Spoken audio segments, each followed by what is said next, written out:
할렐루야. 153 저녁기도에 오신 여러분들을 주님의 이름으로 환영하고 축복합니다. 오늘도 귀하고 복된 이 저녁 시간 하나님께서 우리 가운데 일하시고 또 응답하시는 역사가 넘쳐나는 귀한 시간이 되기를 간절히 소망하겠습니다. 먼저 하나님의 말씀 봅니다. 요한계시록 22장 20절에서 21절 말씀까지 보겠습니다. 제가 받들어 봉독하겠습니다.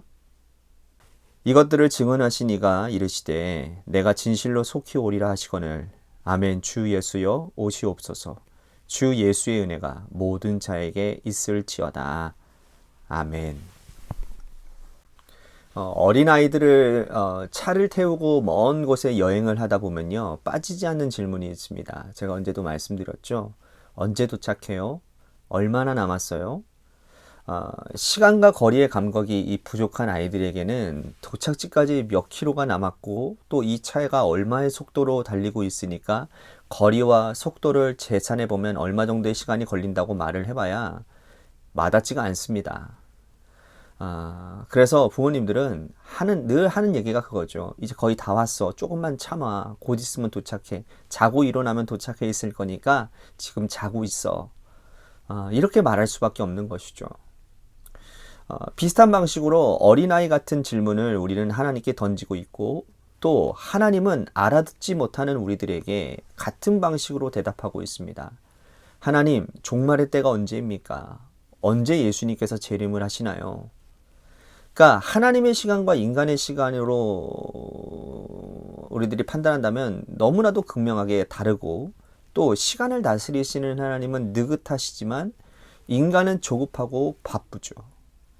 하나님은 조급해하는 우리들에게 그리스도의 재림이 얼마 남지 않았으니 믿음의 자리를 굳게 지키고 잘 견디라고 말씀을 하고 있습니다. 오늘 읽은 이 계시록의 마지막 말씀에도 내가 속히 오리라 라는 말씀이 기록되어져 있습니다. 이 말씀을 받은 성도들은 하나님의 뜻을 알고 재림하시기 전까지 믿음의 자리를 굳건하게 지키고 살아가야 했을 것입니다. 자, 오늘 말씀 보면 새 하늘과 새 땅, 새 예루살렘에는 생명수의 강이 있다라고 말씀을 합니다. 우리는 에덴에서 발원한 그 강을 알고 있잖아요. 그리고 에스겔 47장에 이 성전 문지방에서 흘러나오는 물이 큰 강을 이룬다라는 말씀을 우리들이 잘 알고 있습니다. 생명수의 강은 사람을 살리는 물이고 또 만국을 치료하는 물이 됩니다. 또한 에스겔서 47장에서 하나님은 새로운 성전을 비전을 이 선지자 에스겔에게 보여주시면서 이 성전 문지방에 물이 조금씩 흘러나오는데 그 물이 나중에는 큰 강을 이루게 된다라고 보여주고 있어요. 그 강이 이르는 각 처마다 죽어가는 것들이 다 살아납니다. 어부들은 그물을 치고 물고기를 잡지요. 강이 바다로 흘러 들어가니 죽었던 바다도 되살아나는 겁니다. 이와 같이 그리스도께서 재림하시면 새 하늘, 새 땅, 새 예루살렘이 도래하고 생명수의 강이 이르는 각 처마다 사람들을 치유하는 나무 잎사귀가 생기고 모든 사람들이 살아나게 될 것이다. 그런데 이 생명수의 근원이 하나님의 말씀으로부터 시작되어지는 것이 중요하다는 거예요. 이 일은 지금 이 땅에서도 일어나고 있는 현실입니다. 하나님의 교회에서 흘러나오는 하나님의 생명의 말씀이 죽어가는 영혼들을 살리고 또 악한 세상에 빛과 소금으로 새롭게 할 것이고 또 하나님의 말씀을 들은 자들에게는 악령이 떠나가고 하나님의 영으로 소성케 되어지는 놀라운 역사가 오늘 이 땅 가운데서도 일어나고 있다는 거죠. 그러므로 교회의 사명은 변함없는 그리스도의 진리 되시는 하나님의 말씀을 전하는 일이라는 겁니다. 그것이 가장 귀한 교회의 사명이라는 거예요. 그러니까 성도들은 믿음 받은 말씀 붙잡고 살아나야 되고 그 말씀이 널리 전파될 수 있도록 전도자의 사명을 감당해야 된다는 거예요.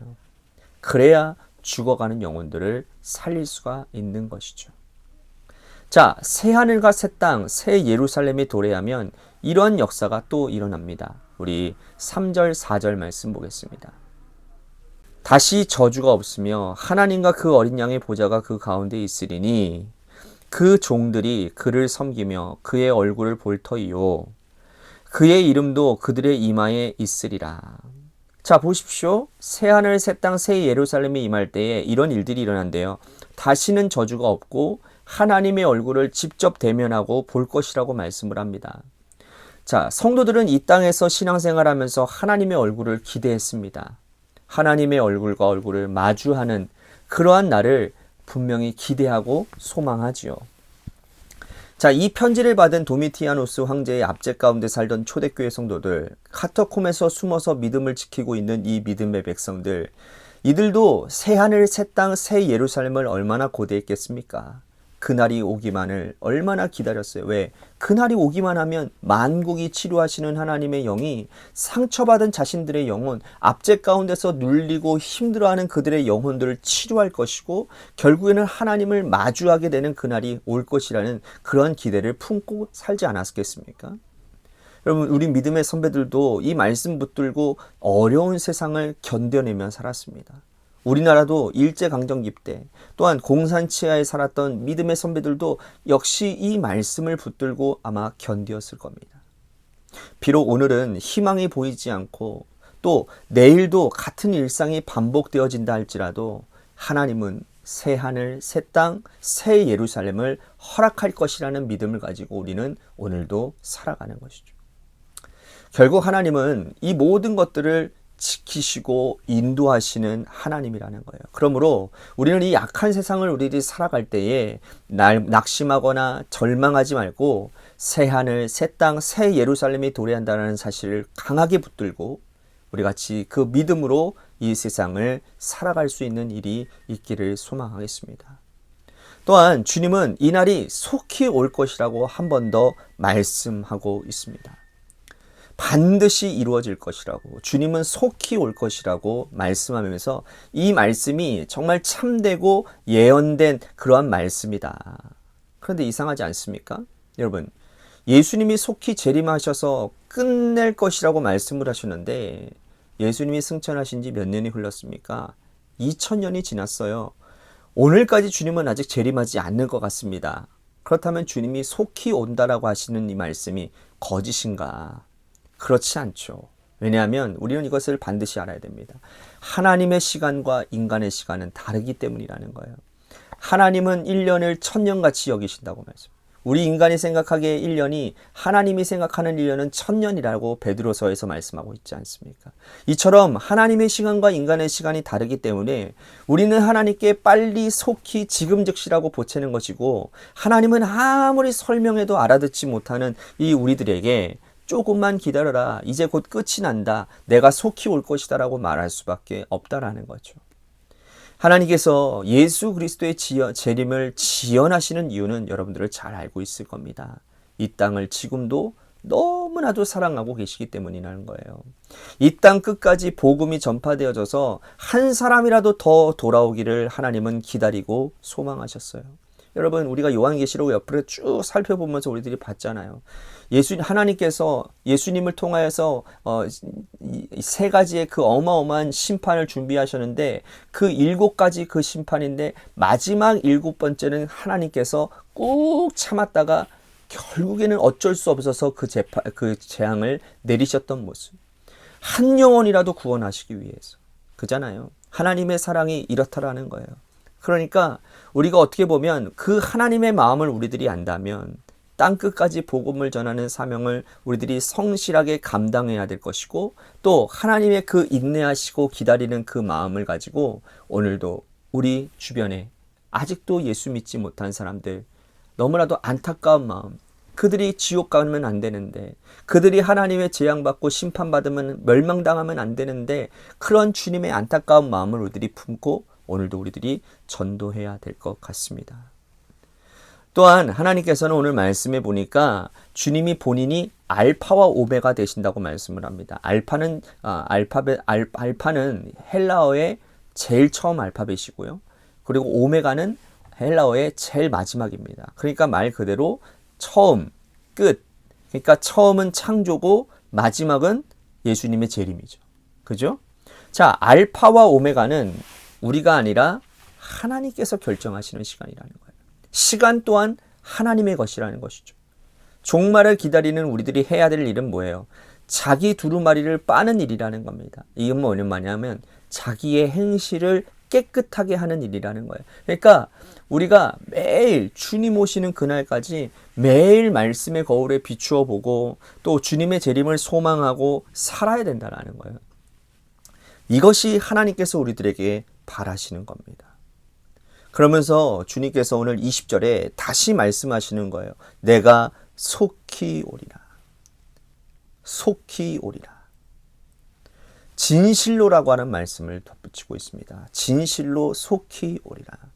그런데 이 말씀을 들은 성도들의 대답이 뭐였어요? 아멘. 주 예수여 어서 오시옵소서. 자, 이 말씀은 아람어로 우리들이 잘 아는 찬양으로도 우리들이 많이 부르는 찬양이에요. 마라나타. 그러니까 초대교회 성도들은 모여서 예배 드릴 때마다 마라나타라고 고백을 했다고 합니다. 아멘. 주 예수여 어서 오시옵소서. 자, 이렇게 고백하기 위해서는 전제가 필요해요. 자기 두루마리를 깨끗하게 물로 빨고 몸과 마음을 정결하게 할 때 예수님의 도래를 기대할 수가 있다라는 거예요.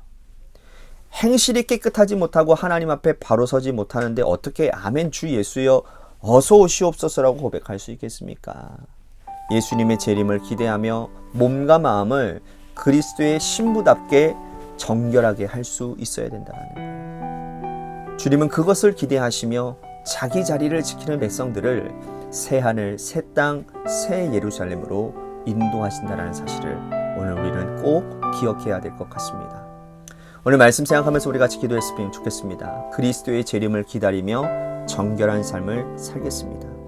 아멘 주 예수여 어서 오시옵소서라고 자신 있게 고백하는 인생을 살겠습니다. 오늘 말씀 생각하면서 기도했으면 좋겠습니다. 또 한 가지 이 나라 이 민족과 또한 우리 관악교회를 위해서 간절히 기도해 주시고 또한 여러분들의 삶의 자리와 여러분들의 자녀들을 위해서도 이 시간 기도하시기를 바라겠습니다. 우리 같이 노래 끝날 때까지 합심하여 기도하도록 하겠습니다. 기도하시겠습니다.